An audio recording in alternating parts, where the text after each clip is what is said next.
चलती हवाओं से करा।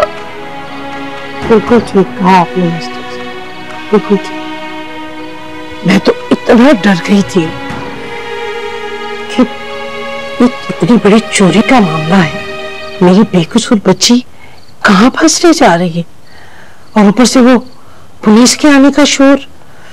तौबा। अरे अल्लाह ताला की जात है जो बेकसूर के सामने ढाल बनकर खड़ी हो जाती, वरना लाखों का हार चोरी होके खैरू के सामान से निकला। अरे बचने की तो कोई गुंजाइश ही नहीं थी। लेकिन चलो शुक्र है कि वक्त पे ही बहरू की गलतफहमी दूर हो गई। गलतफहमियों की एक लंबी फहरिस्त है जिसमें तेरी बेटी मुब्तला है। अल्लाह उसे शऊर दे। मैं तो अभी तक ये सोच रही हूँ कि वो हार खैरू के सामान में आया कहाँ से। अरे मुसीबत के आने के लिए दरवाजों की कैद नहीं होती। लेकिन मास्टर जी, हम तो माँ बेटे पूरा वक्त कमरे में थे। माँ वो नौकरानी ने रखा होगा। तुम्हें याद है जब हम कमरे से बाहर गए थे? हो सकता है वो हमारे जाने के बाद आई हो। ताकि वो साफ बच जाए और सारा इल्जाम हमारे सर पे आ जाए। मेरे जरूरत भी इंसान से क्या कुछ करा देती। खुदा ही जाने जरूरत है या लालच। तो सोचती थे मेरे ऐसा काम करते हुए खुदा का खौफ नहीं होता। चलो कोई नहीं देख रहा, तो खुदा तो देख रहा है ना। तो भला हो महरू का दूसरी नौकरानी की चूड़ी का टुकड़ा देख लिया, वरना तो उस बदबख्त ने मेरी बच्ची को फंसाने में कोई कसर नहीं छोड़ी थी।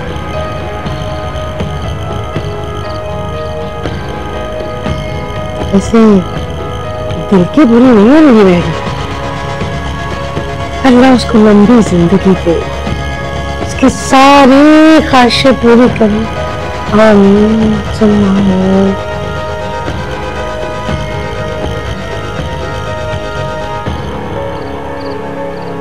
अम्मा तुम्हें क्या मालूम, आज हम जिस हाल में हैं आपा की ही वजह से है।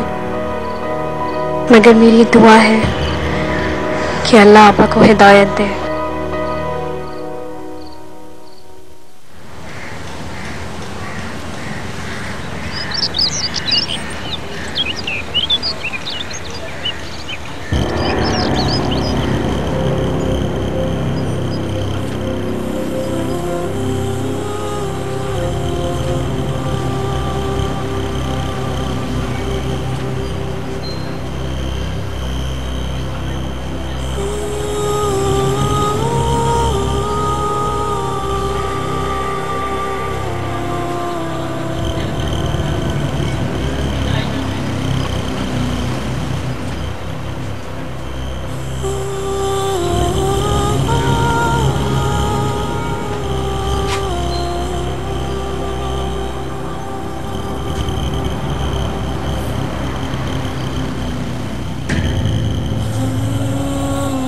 चल ओके ओके ओके ओके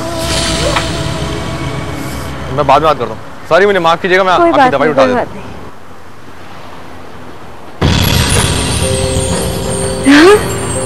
राहत, राहत। अरे सुने, आपकी दवाइयाँ दवाइयाँ तो ले लें। राहत, राहत।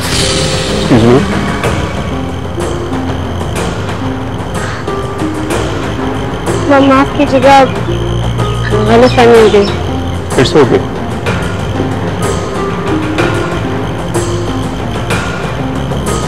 ये आपकी दवाइयाँ। शुक्रिया।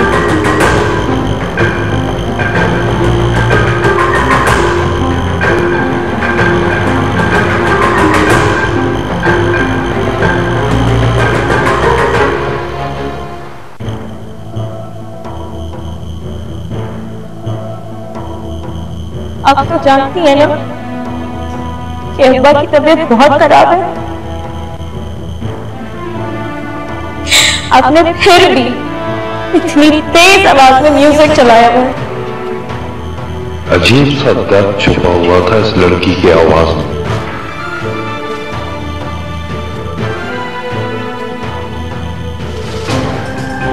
हमारी जिंदगी में ना सही, कम से कम अब्बा की जिंदगी में तो सुकून ले लेते।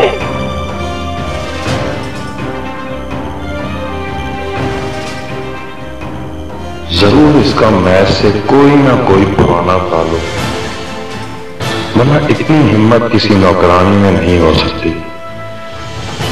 हो ना हो कोई चक्कर तो है। अब इसका पता कैसे चलाया जाए जी? अकबर मालूम करेगा कि ये कौन और ये सिलसिला क्या है।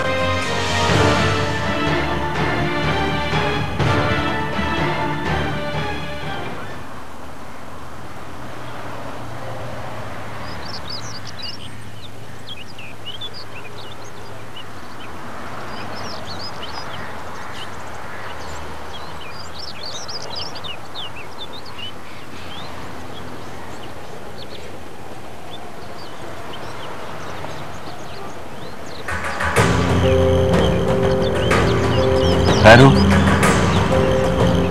मेरी बात सुनो, तुमसे बहुत जरूरी बात करनी है। मुझे कोई बात नहीं करनी। खैरू, मेरी बात सुनो, मुझे तुमसे बहुत जरूरी बात करनी है, इसमें तुम्हारा ही फायदा है। अकबर, तुम जैसे इंसान से बेहतरी की उम्मीद रखना बेवकूफी है। खैरू, 2 मिनट के लिए मेरी बात सुन लो, उसके बाद चली जाना। मुझे तेरी शक्ल से भी नफरत है अकबर। देखो, मैं अपने हर जुल्म, हर ज्यादती की माफी मांगना चाहता हूँ, खुद को बदलना चाहता हूँ, मुझे एक मौका तो दो। तुम जैसे लोग कभी नहीं बदल सकते। तुमने भी कोई कम गुनाह नहीं किया। मैंने अपने हर गुनाह का कफारा अदा कर दिया है। और ये जो मेरी हालत है ना, ये उन्हीं गुनाहों का सिला है। ऐसा क्या कर दिया जो तुम्हारे गुनाहों का कफारा हो गया?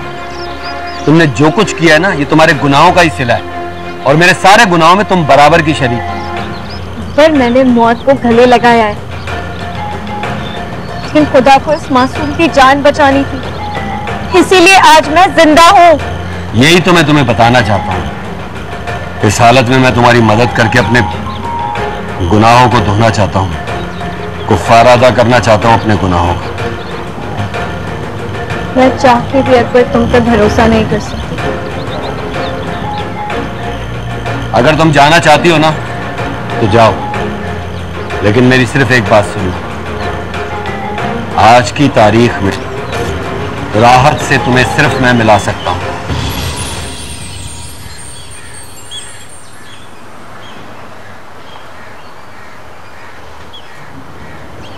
इसमें भी कोई तेरी नई चाल होगी। मैं तुम्हें कैसे यकीन दिलाऊं कि मैंने चालें चलना छोड़ दी हैं?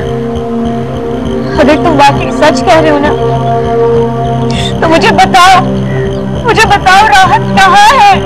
तुम्हारा राहत यही है, इसी शहर में और अपने घर में। तुम झूठ कह रहे हो। अगर यहाँ राहत होता ना, तो मुझसे मिलने जरूर आता।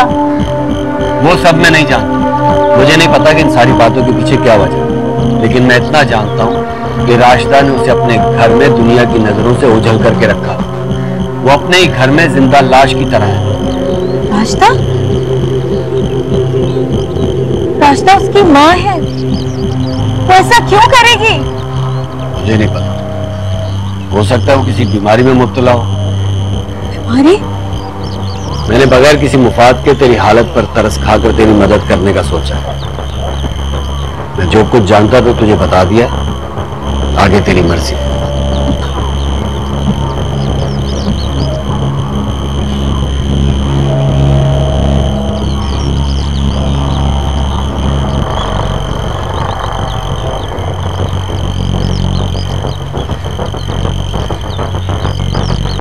मैंने अपना काम कर दिया है सासू माँ, अब तुम इंतजार करो जेल जाने का।